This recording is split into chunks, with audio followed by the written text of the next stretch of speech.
মা, হ্যাঁ এই যে কাগজে যে ঠিকানা লেখা, এটাই তো সেটা। ওই যে জাফর প্যালেস। আল্লাহ মা, মা আমার এত বড় লোক হয়ে গেছে। সত্যি আমার ভাই এত বড় লোক হয়েছে। এইটা তো মনে হয় তার নিজের বাড়ি। মা চলো চলো ভিতরে চলো। আল্লাহ, আমার কি খুশি লাগতেছে।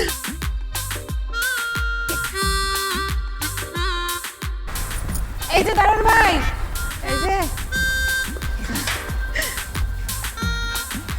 আরে আরে কি হইলো দারুণ ভাই, গেট লাগাই দিলেন কেন? গেট খোলেন। গেট খোলেন। এই গেট খুলুন মানে? আপনারা কারা কারা চাই? পরিচয় দিলে তো চিনবেনি, লগে লগে আবার বিরাট লম্বা একটা সালামও দিবেন। আগে গেটটা খোলেন। আরে সারে গাড়ি আয় পড়ছো। এই আপনারা সরেন, গাড়ি এসে গাড়ি সর সরেন, ওদিকে যান ওদিকে যান।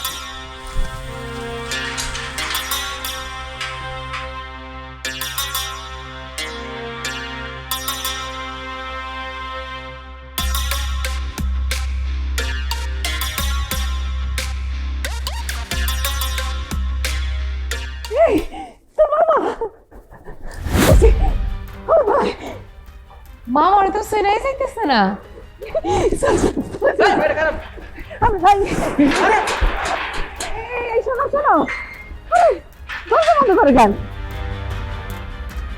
আরে গেট বন্ধ করলেন কেন? ওই যে আমার একটা মামা। আরে আপনি স্যারের মামা করতেছেন কেন? আপনি কি স্যারে চিনেন? আরে স্যার হলো জাফর গ্রুপের এমডি। আপনারা ভুল করে ভুল জায়গায় এসে পড়ছেন। আরে না, কোনো ভুল করি নাই। আরে ওইটা হলো আমার ছোট ভাই, আমার আপনার ছোট ভাই। আরে ছোটবেলায় ওরা আমি কোলে পিঠে করে মানুষ করছি। ওইটা ওর ভাই আমার জাফর। ওই জাফর। এই আপনি উল্টো পাল্টা কথা কইন না তো। আপনি এখান থেকে যান যান কইতাছি। মা, মামা তো তোমারে আমার দেখে কোনো কথা কইতেছে না। আমরা আবার চিনতে ভুল করলাম না তো? কোস তুই? হ্যাঁ, ভুল করবো কেন? আরে ওরা আপনার ছোট ভাই, যারে আমি কোলে পিঠে করে মানুষ করছি, তারই চিন্তা আমি ভুল করবো? কোস না কোস। তাইলে কোনো কথাবার্তা না কই আমরা খেলা রয়েছি কেন? আরে আমি তো তখন থেকেই কইতেছি আপনারা ভুল জায়গায় আইছেন। এই আপনারা কি এখান থেকে যাইবেন না ঘাট ধাক্কা দিয়ে এখান থেকে বাইর করে দিব? এই বেটা দারোয়ান, এত তেজ দেখাইও না। তুমি আমাকে ঘাট ধাক্কাতে বাইর করে দিবা না? আর আমরা কি করুম? তোমরা কি ঘাড়কে আগাই দিব? ফাজিল একটা। কি আমারে ফাজিল করলেন? আমি ফাজিল? দাঁড়ান, ফাজিল কত বড় আর কি কি আমি দেখাই দিচ্ছি। দাঁড়ান। এই রতন, ওদেরকে আসতে দাও। ডাকছে আমার জাফর, আমার ডাক। কি এখন কেমন লাগতেছে? হ্যাঁ, উপরের হুকুম। গেট খোল বেটা। ফাজিল একটা। চলো চলো চলো।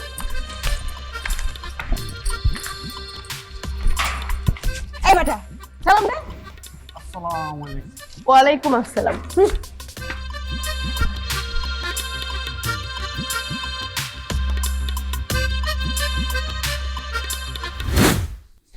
আসো, বসো।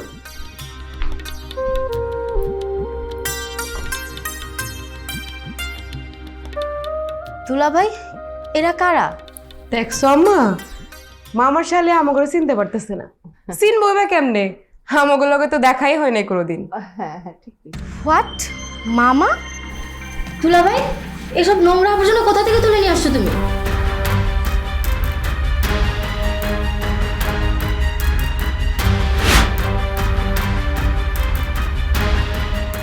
এই, এরা তোমার গ্রামের সেই বোনের মেয়ে না? ওদের গ্রামে থাকার জায়গা নেই, যে কারণে আমার কাছে চলে এসেছে। আর তুমিও নাচতে নাচতে মাথায় করে বাসায় নিয়ে আসছো। শোনো, এসব ময়লা আবর্জনার জন্য আমার বাসায় কোনো জায়গা নেই। আমি এদের আমার বাসায় রাখতে চাই না। ও ভাই, আমি তোর আপন বড় বোন, আর আমি আর আমার মাইয়া তোদের কাছে আবর্জনা? তোর বউ এগুলো কি করতেছে? এই থামুন, ওকে ভাই বলতে হলে আপনাকে 7 বার চিন্তা করতে হবে। আর আপনারা তো আমার বাসার কাজের লোক হওয়ার যোগ্যতা রাখেন। মামা, আপনি কি শুধু দাঁড়াইয়া এই যে আমাকে এইভাবে অপমান করে সাই দেখবেন? আমাকে গ্রামে যদি থাকার জায়গা থাকতো তাইলে তো আমরা এখানে আসতাম না। বিপদে পড়ে আসি বলেই তো আপনার কাছে আইছি। বিপদে পড়ছো তো রাস্তার ফুটপাতে গিয়ে থাকো। রাস্তার ফুটপাতে তোমাদের মতো অনেক মানুষ থাকে, আর তোমাদের জায়গা ওইখানে। আর শোনো, তোমাদের ছোঁয়া লাগলে আমাদের আসবাবপত্রগুলো নোংরা হয়ে যাবে। এখন বাড়ি থেকে বের হয়ে যাও, আর যদি বাড়ি থেকে না বের হও তাহলে ঘাট ধাক্কা দিয়ে বাড়ি থেকে বের করে দিবে। রাস্তার ধারে থাকতে আমার কোনো আপত্তি ছিল না ভাইরে। কিন্তু আমার মায়াটা তো যুবতী, ওরা নিয়ে কেমনে আমি রাস্তা ধরে থাকবো? ভাই, আমার মায়াটার মুখের দিকে তাকাই, হইল তোর বাড়িতে একটু মাথা গুজে ঠাই দে। আমার তো জমের কোনো জায়গা নেই রে ভাই। এই থামেন তো, আপনাদের যদি টাকা পয়সা লাগে আমি টাকা পয়সা দিচ্ছি, তারপরে বিদায় হন। আমি আপনাদের মতো মানুষদের আমার বাসায় রাখতে চাই না। থাক না কিছুদিন। দুলাভাই মারা গেছে মাত্র কয়েকদিন আগে, এখন যাবে কোথায়? এখন কোনো কথাবার্তা না বলে ওদের থাকার জন্য একটা রুম দেখিয়ে দাও, যাও। তোমার যদি তোমার বোন আর বোনের মেয়ের জন্য এতই দরদ লাগে, তুমি রুম দেখিয়ে দাও। এসব নোংরা লোকদের স্পর্শ আমি আসতে চাই না। আয় রাখাই, ওদের কথা কিছু মনে করো না, এই সমস্যা নেই।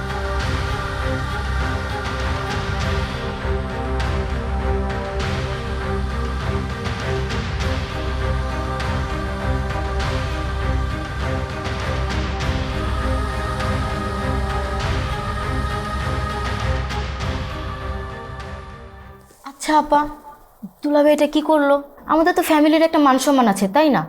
বাহির থেকে যদি লোকজন এসে জানতে পারে এই নোংরা মানুষগুলো দুলাভাইয়ের বোন ভাগ্নি, আমাদের মান সম্মান থাকবে বলো তো? তোর দুলাভাই আমাদের কথা শুনেনি, তোর দুলাভাই তার কাজ করেছে, এখন আমরা আমাদের কাজ করব। আমাদের কি কাজ করতে হবে? আত্মীয় পরিচয় দেওয়া তো দূরের কথা, আমি কাল সকালে বাসার যারা কাজের লোক আছে তাদেরকে বিদায় দিয়ে দিব, তারপর ওদের দুজনকে দিয়ে বাসার সব কাজ করাবো।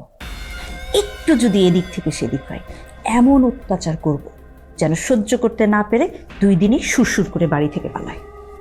কিন্তু দুলাভাই যদি কিছু বলে?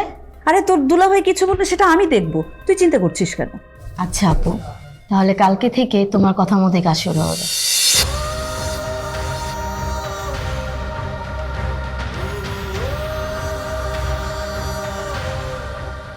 মা, আব্বার জায়গা সম্পত্তি সবকিছু বিক্রি করে তুমি কি এই ভাইরে দিছিলা ঢাকা শহরে ব্যবসা করার জন্য? এই ভাইরে দিছিলা? আর এই ভাইয়ের সামনে তার বউ আমাকে এমনি অপমান করলো, আর তোমার এই ভাই কিচ্ছু কইলো না, চাই চাই দেখলো। শুধু কি তাই রে, আমার বিয়ার কয়েকদিনের মধ্যে মা মরে যায়, বাপে তো আগে মরে গেছিল। আমার আমার ভাইটার বয়স তখন 8-9 বছর হইব। ভাইটা আমার এতিম হয়ে গেল। তোর বাপরে কইলাম আমার ভাইটারে নিয়ে আসো, তোর বাপ আমার কথা মতো তাই নিয়ে আসলো। আমার এই ভাইটারে আমার এই হাত দিয়া আমি গোসল করাইছি, খাওয়াইছি, নিজের বুকের মধ্যে করে শুয়ে থাকছি। আমি তাড়াতাড়ি একটা সন্তান নিয়ে নাই। যদি আমার ভাইটারে ঠিক মতো ভালোবাসতে না পারি, আরে সেই ভাই সেই সব কিছু ভুলে গেছে। মানুষ মনে হয় বড় লোক হইলে তার বিবেক, তার মনসত্ব সব কিছুই হারিয়ে ফেলে। একদিন তো সে এতিম ছিল, তারা তুমি বুকে টানে নিয়েছিলে, আর আজকে আমি এতিম। আমি তার কাছে আইছি, তার কাছে আমি কত অবহেলাই না পাইতেছি। এটাই বাস্তবতা মা। আসলে এই টাকা পয়সাই মানুষে বদলায় দেয়। আমার না এই বুকটার মধ্যে খুব কষ্ট হইতেছে। আমার জাফর, আমার ছোট ভাই এরকম করে বদলাই যাইতে পারে আমি জীবনে ভাবতে পারি নাই। ম্যাট্রিক পাস করে কইলো যাবা আমি ঢাকা শহরে গিয়া পড়বো। তোর আব্বা না করে নাই, তোর আব্বা টাকা পয়সা দিছে। ঢাকা শহর থেকে পড়াশোনা করে এসে কইলো আপা আমি পড়াশোনা শেষ করছি কিন্তু আমি চাকরি করবো না, আমি ব্যবসা করবো, আমার অনেক টাকা লাগবো। তোর বাবা কিচ্ছু বলে নাই, জমি জমা বিক্রি করে এই আমার এই হাত দিয়া আমার ভাইরে টাকা দিছে।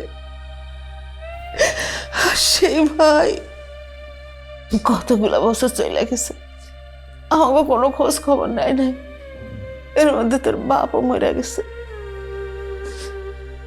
খুঁজতে খুঁজতে যখন ভাইয়ের বাড়ি পাইছি তখন সেই ভাই আমার কয় আমি ময়লা, আমি আবর্জনা, এই দুঃখ আমি কই রাখবো? সবই কপাল মা। জাওনের মতো যদি আর কোনো জায়গা থাকতো তাইলে এত অপমানের পরে এই বাসাতেই আর থাকতাম। যাই হোক, অনেক রাত হয়েছে মা, চলো শুয়ে পড়ি। আহা।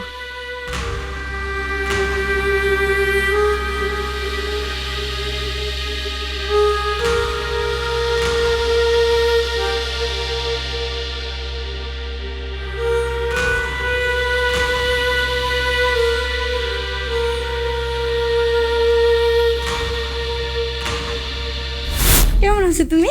এই তো রে, বস। তুই তো আমার বাসায় আসতেই চাস না।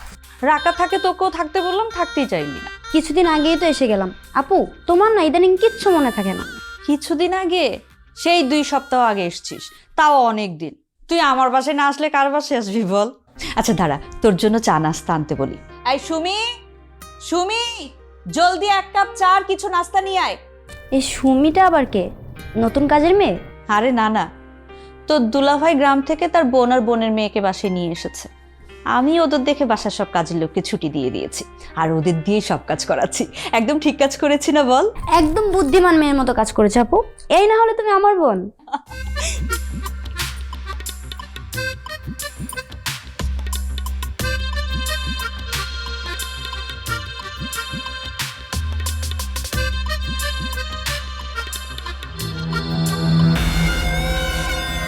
চুল, চায়ের ভিতর চুল, এটা দেখে তোমার বমি আসছে। ছি, এই নোংরা চুল আসলো কোত্থেকে? চুল?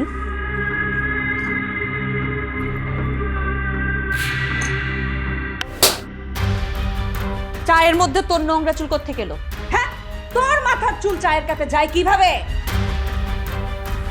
মামি, আসলে তাড়াহুড়ো চুপ কর, একদম চুপ কর। এইটুকু একটা বাসার কাজ মা মেয়ে 2জন মিলে করতে পারিস না? হ্যাঁ, ঘাট ধাক্কা দিয়ে যখন বের করে দিব তখন বুঝবি।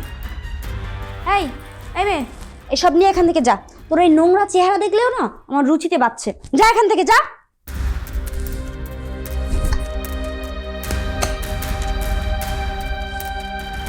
যা। শুন না বোন, তুই না মন খারাপ করিস না প্লিজ। আমি না এক্ষুনি তোর জন্য রেস্টুরেন্ট থেকে মালাই চা অর্ডার দিচ্ছি। হ্যাঁ, আমার লক্ষ্মী বল। বস বস বস বস।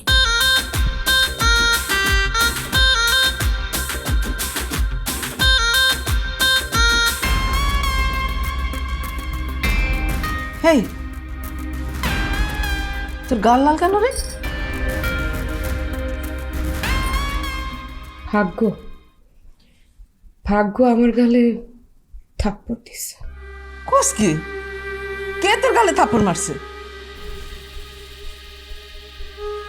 আমরা যখন এই বাড়িতে প্রথম আইলাম, মা আমার সামনে মামি আমার ঘরে কেমনে অপমান অপদস্থ করলো, কত খারাপ ব্যবহারটাই না করলো। অথচ তার বোনের আইসে, তার বইনে গুনে নাচানাচি শুরু করছে। ওই তার বোনের জন্য একটু হালকা নাস্তা পানি নিয়ে গেছিলাম, চা বানিয়ে নিয়ে গেছিলাম। তাড়াহুড়া করতে গিয়ে চায়ের মধ্যে আমার একটা চুল পড়ে গেছে।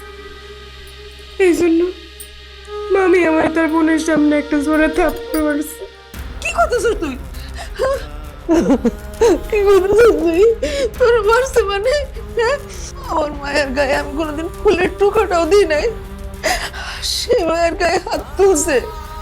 এখানে আমি এত কষ্ট করতেছি কার জন্য?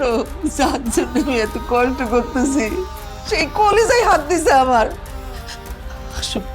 আজকে আমি একটা হাসতো নাস্তো করবই, একটা হাসতো নাস্তো।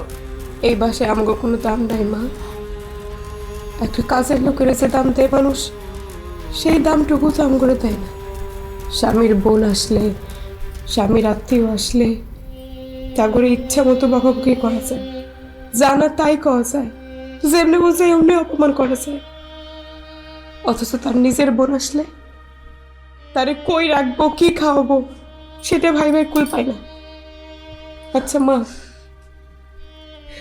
স্বামীর আত্মীয় স্বজন আর নিজের আত্মীয় স্বজন তো একই, এগুলো এই মহিলারা কেন বুঝে না? এসব মহিলাকে কি কোনোদিনে বিবেকে বাধা দিব না? বিবেক কি জাগ্রত হইব না? মনে হয় না হইব আর কোনোদিন। কি আর করবো, সর থাপ্পড় এসব মাইনা নিয়ে এ বাসায় থাকতে হইব। আজকে আজকে জাফর আসুক, আমি একটা হ্যাস্ত ন্যাস্ত করে ছাড়বো। আমার চোখের সামনে আমার মায়ের লোকে এরম করবো, আমি কিছুতেই সহ্য করতে পারবো না, কিছুতেই সহ্য করতে পারবো না। আমি এত কষ্ট করতেছি, তারপরে যদি তোর লোকে এরকম করে কেমনে সহ্য করবো?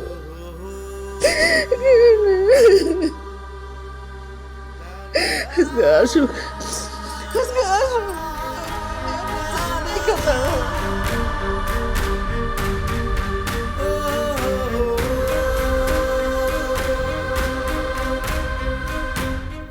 বাবা মা মরে যাওয়ার পর তোরে আমি আসলের তলে আমার বুকের মধ্যে করে মানুষ করছি, কোনোদিন কোনো কিছু বুঝতে দিই নাই, কি করি নাই আমি তোর জন্য। আর তোর বউ আমার মায়ের গালে চড় মারে। আপা, কারো বাসায় তাদের সঙ্গে থাকতে গেলে এরকম একটু আধটু হতেই পারে, হ্যাঁ, এতে মন খারাপের কিছু নেই। হইতে পারে না? তাহলে তুই তুই যখন আমাকে সাথে তোর দুলাভাইয়ের বাড়িতে আসিলি, তোর দুলাভাই কি কোনোদিন তোরে চোর মারছে? এই যে আমি তোরে চোর মারছি? পড়ালেখা ছাড়া কোনোদিন তোরে কোনো কাজে কই নাই, আর সেই আমি তোর বাড়িতে এসে দাসীবান্দির মতো কাজ করতেছি, আমার মায়া কাজ করতেছে। ও ভাই ভাই, তুই সত্যি করে কত আজকে তুই যে এই অবস্থানে আসোস, কার অবদান সবচেয়ে বেশি? আমি কখনো কোনোদিন কি অস্বীকার করেছি যে তোমাদের কোনো অবদান নেই? তোমরা আমাদের জন্য যা করেছো তার বিপরীতে আমিও তো করছি তোমাদের নাকি? করতেছিস না? হ্যাঁ করতেছিস তো, করতেছিস না? ওই যে তোর বউয়ের বোন আসছে, আয়সা মহারানী হয়ে বসে রয়েছে, আর আমি তোর বোন তোর বাড়িতে আয়সা কাজের বুয়া হয়ে রয়েছি। জমি জমা টাকা পয়সা সব কিছু দিয়া আমি কাজের বুয়া। আরে জাফর রে, এর চাইতে বড় করা আমার লাগে আর কি করবি তুই? অনেক করছিস। আমি কাকে কি বলবো? হ্যাঁ, তোমাকে কিছু বলবো সেটাও তো সম্ভব, তুমি তো ধরে ফেলে। ওদেরকে কিছু বলবো সেটাও তো সম্ভব। তাছাড়া একসঙ্গে থাকতে গেলে একটু অ্যাডজাস্ট করে থাকতে হয়, তোমাকে তো বোঝানোর কিছু নেই।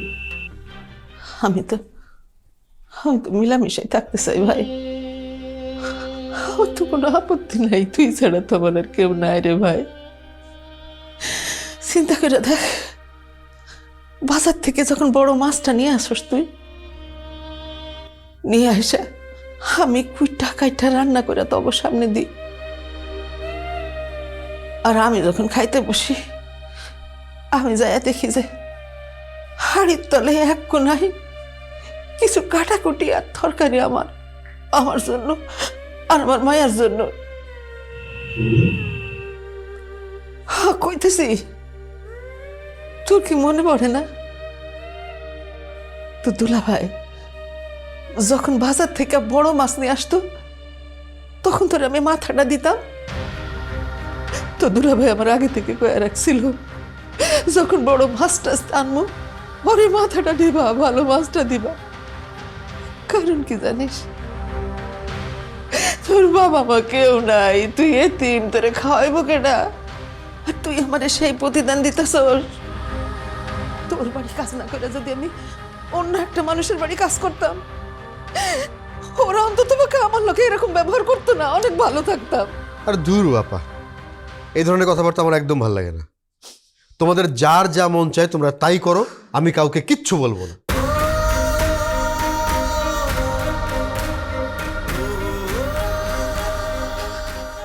আরে জাফর রে, সরি আমি চিনতে পারতেছি না রে ভাই, এতটা বদলে গেলি তুই, এতটা পাল্টাইয়া গেলি। আমার কলিজাটা আরে বাবা রে।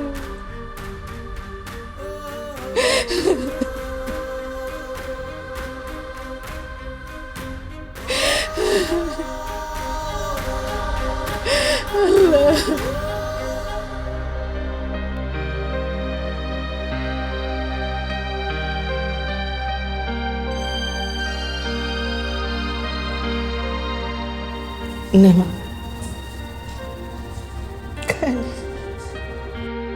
আজকে যদি তোর বাপে বাইসা থাকতো তো এরকম কাটা ছিঁড়া মাছ এটা দিয়ে তোর ভাত খাইতে হইতো না।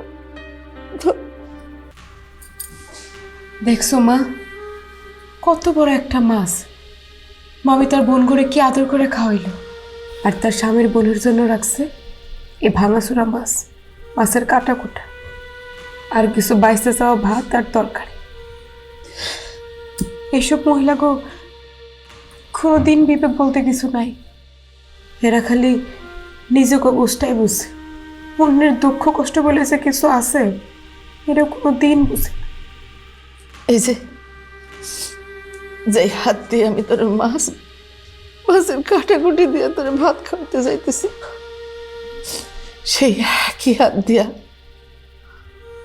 আমার ভাইটারে কত মাছ মাংস দিয়ে ভাত খাওয়াইছি। তখন তো জন্ম হয় নাই রে মা, আমার পাতিলের মধ্যে কত মাছ মাংস থাকতো, আর আজকে আমার অভাগা তুই, তোরে আমি একটু মাছ মাংস খাওয়াইতে পারতেছি না। আমার জীবনে মনে হয় সবচাইতে এটাই বড় ভুল করছো না, সারাটা জীবন নিজের জন্য ভাবো না, খালি ভাবছো তোমার ভাই কেমনে ভালো থাকবো, কেমনে ভালো পড়বো, বড় মানুষ হইব, ভালো মতো পড়াশোনা করবো, মানুষের মতো মানুষ হইব। এই ভাইয়ের জন্য জায়গা জমি সম্পূর্ণ বিক্রি করে দিছে, শেষ পর্যন্ত যতটুকু ভিটা বাড়ি আসছিল সেটাও বেচা দিলে বাবার চিকিৎসার জন্য, শেষ পর্যন্ত বাবারেও বাঁচাতে পারলে না। অহন আজকে আমাকে মাথা গুঁজার ঠাইটুকু নাই। হরে মা,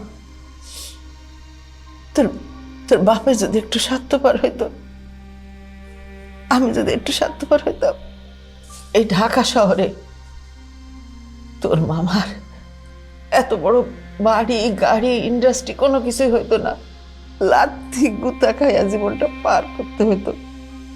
ওর ভালো করতে গিয়া আমাদের নিজেদেরই এখন লাথি গুতা খাইতে হইতেছে। এটাই মনে হয় মানুষের নিয়তি, ভাগ্য এটারই বলে। কি আর করবো মা, মামা ছাড়া তো আমাকে যাওয়ার কোনো জায়গাও নাই। আমার মামা যদি তার সব উপকার ভুলে গিয়ে চুপ হয়ে এমন চাইছে আমাকে দেখে, তাহলে এখানে তো আমাকে কিছু করার নেই। মনে করতে হইব মামার মনসত্ব বলতে কিছুই নাই, টাকা পয়সা মামার দুই চোখ একেবারে অন্ধ করে দিচ্ছে, মামা অতীত ভুলেই গেছে।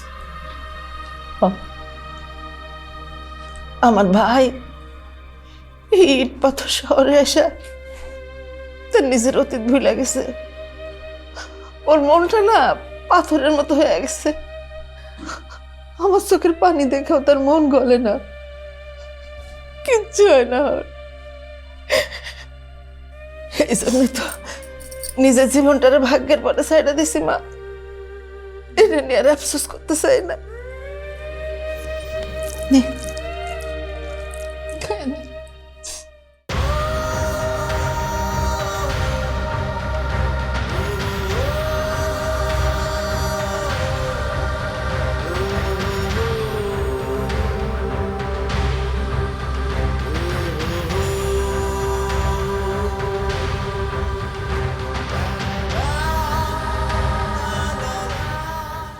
শোন রাকা, তুই তো এই বাড়িতেই থাকিস, তোকে একটা কথা বলি, মাথায় রাখবি, এই যে সব কাজের মেয়েরা না, এদেরকে কখনো আত্মীয় পরিচয় দিবি না।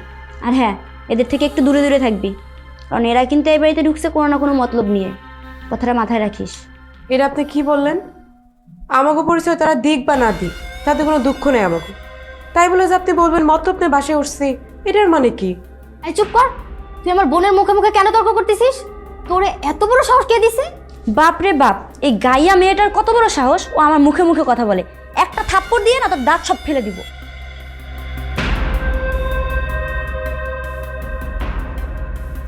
এটা তুই কিসের পানি দিয়েছিস? নিশ্চয়ই তুই এটা ফিল্টারের পানি দাস নাই। ফিল্টারের পানি মানে?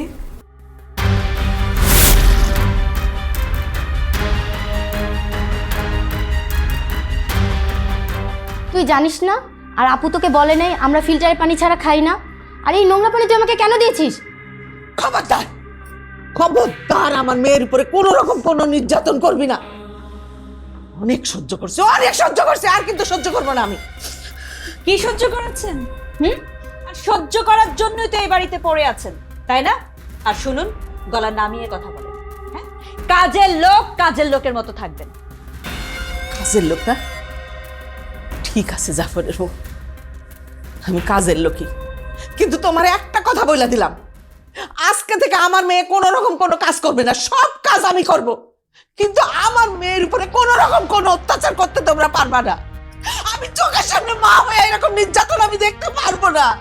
ওরে বাপ রে বাপ, জমিদারের মেয়ে, তাকে কিছুই বলা যাবে না। তাই জমিদারের মেয়ে নিয়ে আমার এখানে পড়ে আছেন কেন? জমিদার, জমিদারে ছিলাম আমরা, কিন্তু কপাল দোষে জমিদার নাই। আমাদের যদি জমিদারি না থাকতো, তোমরা কিন্তু জমিদারের মতো থাকতে পারত না আজকে। কি কি বললেন? কি সব উল্টাপাল্টা কথা বলছেন? আপনার মাথাটা ঠিক আছে তো, নাকি মেয়ের আহ্লাদে গদগদ হয়ে মাথা নষ্ট হয়ে গেছে? ঠিক আছে, আপনার মেয়েকে আর কিছুই করতে বলবো না। যতদিন এই বাড়িতে আছেন সব কাজ এখন থেকে আপনিই করবেন, যা কিছু বলার আপনাকেই বলবো। সহ্য হবে? হ, সব কাজ আমি করবো, এই বাড়ির সব কাজ আমি করবো, আমার মায়ারে কোনো কাজ করতে দিব না। কথা মনে রেখো, আমার মায়ার পরে কোনো রকম কোনো অত্যাচার করা চলবো না, আমি কিন্তু সহ্য করবো না। সহ্য করবে না, ঠিক কাজ করেছিস।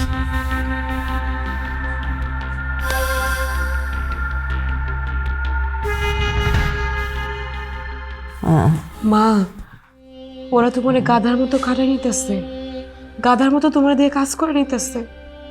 তুমি কেন বুঝতে পারতেছো না মা? এই যে দেখো, এত কাজ কাম করতে করতে তুমি অসুস্থ হয়ে পড়ছো।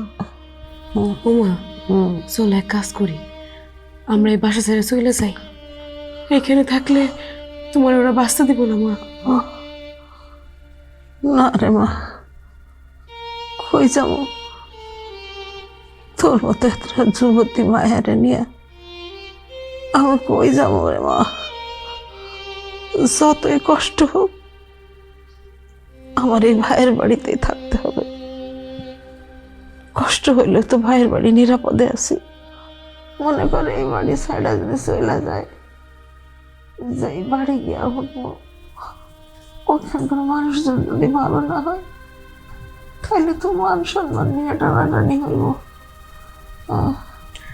মা, তুমি আমার জন্য তাই বলে এই বাড়িতে কাজ করতে করতে তেলে তেলে শেষ হয়ে যাবা? এটা কি আমি দেখতে পারবো মা? এটা আমি কেমনে সহ্য করব? তাইলে তুমি আমারে তোমার লগে কাজ করতে নাও মা, নাইলে আমি বাইরে গিয়ে কোনো কাজ কাম করি, নাইলে দরকার পড়লে আমি গার্মেন্টসে যাই। না না রে মা, না, আমি তোর এই বাড়িতে কাজ করতে দিতে পারবো না। তুই কাজ করলে ওরা কোথায় কোথায় ভুল ধরে তোর পরে নির্যাতন চালায়। আমি মা হয়ে এটা পারবো না, আমার যতই কষ্ট হোক আমি করুম রে মা। আর গার্মেন্টসের কথা কইতেছোস, বাইরে দিতে আমার সাহস হয় না রে মা। ঢাকা শহরের মানুষ ভালো না, তাছাড়া তুই রাস্তাঘাট কোনো কিছু চিনিস না, বিপদ হইব রে মা। তুমি একা একা এত কষ্ট করতে পারবা না মা, পারবা।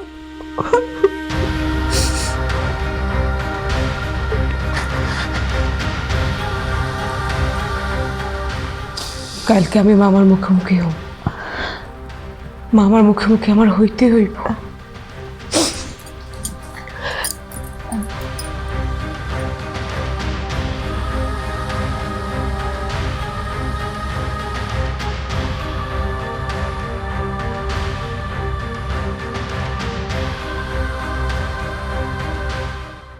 মামা, মামা, কি হয়েছে? মামা একটু দয়া করেন মামা। হয়েছে কি আবার? কাজ করতে করতে গতকাল রাত থেকে মায়ের শরীরে প্রচন্ড জ্বর। এর মধ্যে মামি আবার এক গাদা কাপড় চোপড় এনে দিছে মায়ের কাছে, এগুলো ধুয়ে পরিষ্কার করে রাখতে। আপনিই কর মামা, এই জ্বরের মধ্যে যদি ঠান্ডা পানি ধরে তাহলে তো নিউমোনিয়া হয়ে যাবে, তখন তো মায়ের অবস্থা আরো খারাপ হয়ে যাবে। সামান্য জ্বর, তেমন কিছু হবে না, এমনি ঠিক হয়ে যাবে। যাও। না মামা, সামান্য জ্বর না, কালকে সারা রাত আমি মায়ের মাথায় পানি ঢালছি, জলপট্টি দিয়ে রাখছি, তারপরেও জ্বর কমে না। এগুলো দেখার সময় কি আমার আছে? আমি আমার ইন্ডাস্ট্রি নিয়ে ভেবে কুল পাই না, এত সব দেখবো কখন? এগুলো তোমার মামিকে বলবে। আমার দেরি হয়ে যাচ্ছে, গেলাম। মামা,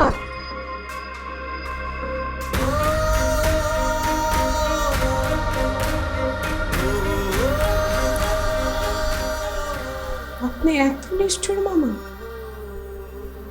আপনার সময়ের এখন মেলা দাম, অথচ সেই মানুষটা তার জীবন আপনার পেছনে উৎসর্গ করে দিল, সেই মানুষের জন্য আপনার এতটুকু সময় হইল না? সি সি,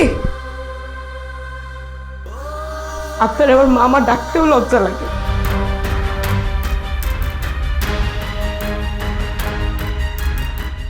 এখন এসব কথা বললে তো চলবে না।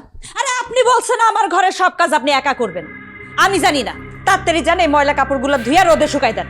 জ্বরে দাঁড়াইতে পারতেছি না, কাপড় কাচবো কেমনে? সেটা তো আমার দেখার বিষয়।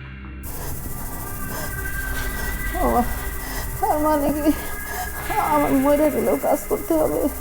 অবশ্যই, আপনি যতক্ষণ বাইচা থাকবেন ততক্ষণ এই বাসার সব কাজ আপনারই করতে হবে। শুনেন, এই কাজ ফাঁকি দেওয়ার ব্যাপারে কিন্তু আমি আপনার এক বিন্দুও ছাড় দিব না।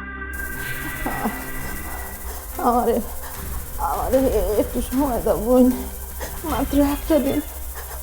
আমি আমি আমার শরীরটা একটু ঠিক হইলে মনে করো বাড়ির সব কাজ কাম আমি করে দেবো, এই কাপড় চোপড় সব ধুয়ে দেবো বোন। হ্যাঁ, আপনার অসুস্থতার তো কোনো দিন রাত নাই। আর শুনেন, এসব কথাবার্তা বলে কোনো লাভ নাই। হ্যাঁ, আপনি অসুস্থ হয়ে পড়ে থাকবেন, কবে না কবে সুস্থ হবেন, ততদিন কি আমার ঘরের মধ্যে পোকামাকড় বাসা বাঁধবো? মাত্র একটা দিনের জন্য তোমার বাড়ি কত নোংরা হয়ে যাইব।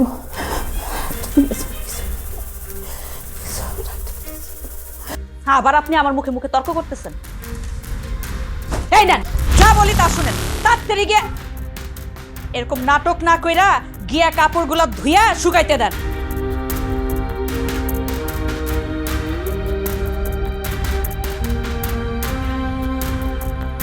তাড়াতাড়ি যান।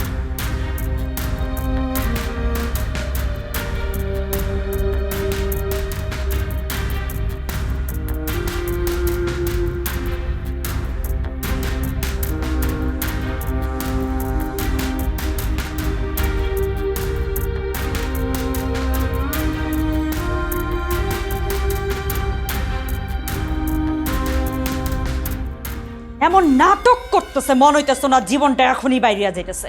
বসে বসে 3 বেলা খাবার খাওয়ার সময় ঠিকই খাইতে পারে, তখন কোনো অসুখ বিসুখ থাকে না। মা, মা, আমি সহ্য করতে পারতেছি না। কিছু হইব না মা, মা কিছু হইব না, তুমি ভয় পাও না মা। তোমার আমি এক করে ডাক্তারের কাছে নিয়ে যাবো মা, কিছু হইব না।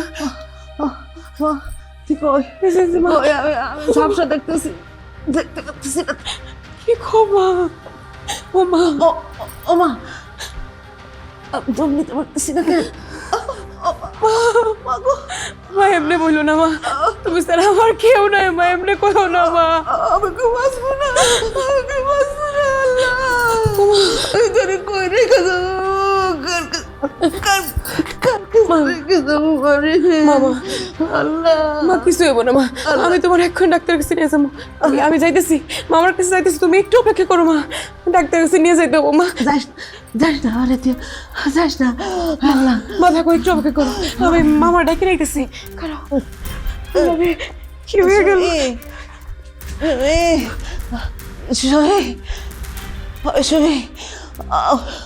আমার কষ্ট হইতেছে। মামা, মামি, মামি, দরজাটা একটু খোলেন না। ও মামা। মামি, এই কি হয়েছে? এত রাতে এমন চিল্লাচিল্লি করছিস কেন? মামা, মায়ের অবস্থা খুবই খারাপ, তাড়াতাড়ি হাসপাতালে নিতে হইব, না হলে মারে বাঁচানো যাইব না। এই মেয়ের ঢং দেখে আর বাঁচি না। এত রাতে নাকি ওর মাকে হাসপাতালে নিতে হবে? এই যা তো, ঘুম নষ্ট করে এমনি ডিস্টার্ব করছিস, আর বিরক্ত করিস না। মামি, মামা, আমি আপনার কাছে হাত জোর করে কইতেছি মামা, আমার মারে বাঁচান, দয়া করে আমার মারে বাঁচান, হাসপাতালে নিয়ে চলেন। আচ্ছা মামা, আপনার কি ওই মানুষটার জন্য একটু দয়াময় হয় না মামা, বলেন? হ্যাঁ, যে মানুষটা আপনার দুঃখের দিনে পাশে আসছিল, আর আজকে আপনার সুখের দিন, সুখের দিনে কি ওই মানুষটার জন্য আপনার কিছুই করার নাই? আরে আমার যেটা করার সেটা তো আমি করছি, তোদেরকে থাকতে দিচ্ছি, খেতে দিচ্ছি। হ্যাঁ, এখন যা, ঘুমাতে হবে, আমি ঘুমাই, সকালে আমি ডাক্তার ডেকে আনবো। যা, আসো। কি বলতেছেন মামা? একজন মানুষের এখনই জীবন বাঁচে না, আর আপনি বলতেছেন সকালবেলা ডাক্তার ডেকে নিয়ে আসবেন? হ্যাঁ মামা, সকালবেলা পর্যন্ত মায়ের কি অবস্থা হয় না হয় সেটাই বা কে জানে। মামা, আপনি আসলে একটা অকৃতজ্ঞ। এই মেয়ে, আমার স্বামীকে অকৃতজ্ঞ বলার এত বড় সাহস তোকে কে দিয়েছে? তোর মাকে নিয়ে তুই যা খুশি তা কর, তোর মার কি হলো না হলো সেটা আমাদের দেখার বিষয় না। যা তো এখান থেকে। মামি, মামি, মামা, মামা, আমার কথা শুনুন মামা, মামা, মামা, ও মামা, এতটা নিষ্ঠুর হবেন না মামা। মামি, মায়ের অবস্থা সত্যিই খারাপ, হাসপাতালে নিতে হইব মামা, দরজাটা একটু খোলেন না। ও মামা,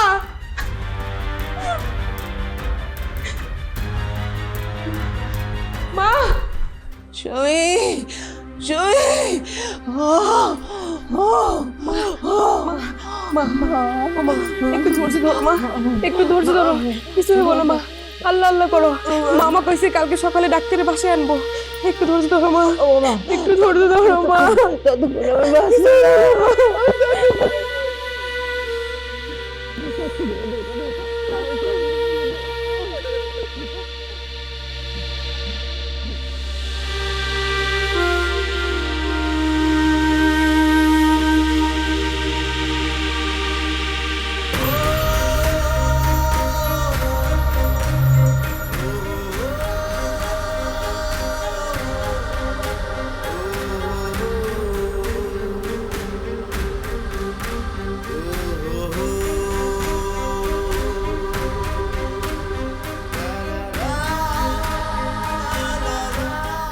মামা,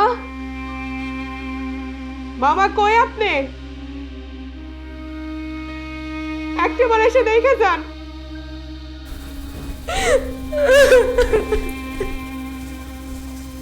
মামা, দেখেন অবস্থা মামা।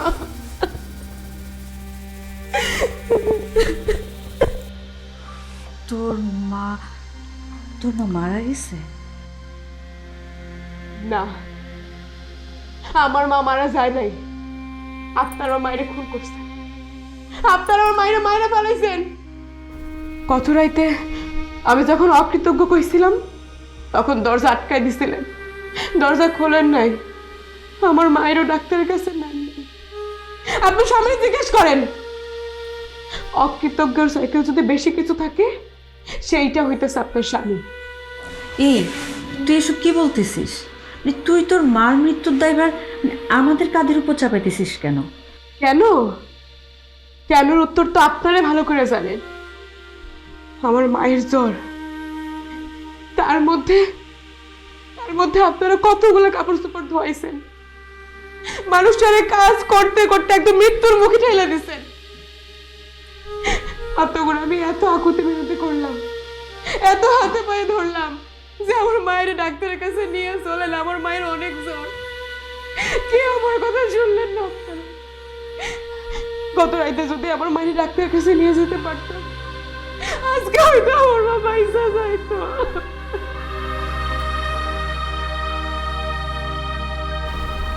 কাঁদিস না মা, মানুষের মৃত্যুর উপরে কারো হাত নাই। তোর মায়ের দাফন আমি নিজ হাতে করব, কাঁদিস না। পাও মামা, পা, সেই মানুষটা বাইসা থাকাকালীন একটাবার ডাক্তারের কাছে পর্যন্ত নিতে পারলেন না, আর তারা নিজ হাতে তা কোনো ব্যবস্থা করবেন? হচ্ছে তো, বিদায় দিলেন তো বাঁচিয়ে দেন আপনারা। আপনি কি করে ভাবলেন আপনার মতো অকৃতজ্ঞ এরকম স্বার্থপর মানুষ, এই অমানুষটারে আমি আমার মায়ের লাশে স্পর্শ করতে দিব? জীবনেও দিব না। এই তুই এত বড় বড় কথা বলতেছিস কেন? মানে আমার স্বামী কিসের অকৃতজ্ঞ, কিসের স্বার্থপর? ও, তার মানে আপনার স্বামী আপনার কিছুই বলে নাই? আপনার স্বামীর যখন 8-9 বছর বয়স, তখন তার বাপ মা মারা যায়, সে এতিম হয়ে যায়।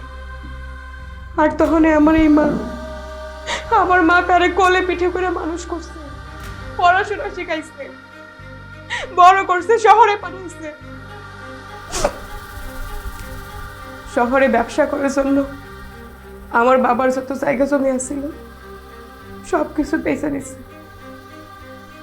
সেই টাকা দিয়া আপনার স্বামী ব্যবসা বাণিজ্য করছে, বিশাল বড় লোক হয়েছে। এত বড় লোক হয়েছে একটাবার আমাকে খোঁজ নেওয়ার প্রয়োজন মনে করে নাই। আমাকে যতটুকু ভিটা জমি আছিল ওইটুকু শেষ হয়ে গেল। আমার বাবার চিকিৎসার জন্য ওইটুকু বেঁচে লাগছে, বাবাও তো নাই হয়ে গেল। আমরা যে এত কষ্ট করে চলছি, আপনার এই স্বামী আমার বিশাল বড় লোক মামা একটা দিনও খোঁজ দেওয়ার প্রয়োজন মনে করে নাই। জিগান, আপনি জিগান কোনোদিন খোঁজ খবর নিছে কিনা আমাকে? ও যা বলতেছে সব কি সত্যি? আপনার মুখে কোনো কথাই থাকবো না বলার মতো। আর এই যে আপনারা, আপনাকে এই অর্থ, এই আভিজাত্যের অহংকারে আমার উপর যে নির্যাতন করছেন, আমার মায়ের উপর যে নির্যাতন করে আমার মায়ের মায়েরাই ফলাইছেন, এই অর্থ, এই আভিজাত্য কিছুই হইতো না আমার মা ছাড়া। শুধুমাত্র আমার মায়ের কারণে হয়েছে। যে মানুষটা আপনাকে সফলতা দেখাইছে, এই অর্থ আভিজাত্য সবকিছু চিনাইছে, আর সেই মানুষটারে কিনা আপনারা তিলে তিলে মাইরে ফেলাইছেন। হ্যাঁ, এইভাবে তিলে তিলে মারলেন আপনারা। একটা বার খালি বিবেকের কাছে প্রশ্ন করেন, আপনারা কতটা বিবেকহীন, কতটা অমানুষ। মারে, আমি অর্থ আভিজাত্যের পেছনে ছুটতে ছুটতে এই মানুষটার কোনো কদর করতে পারিনি, এই মানুষটার কোনো মূল্যায়ন করতে পারিনি। আমি আমার ভুল বুঝতে পারছি রে মা।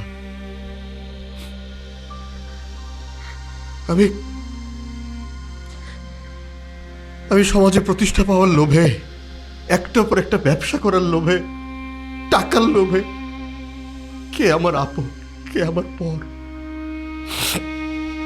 এটা বিচার করার বিবেক আমি হারাই ফেলছি রে মা।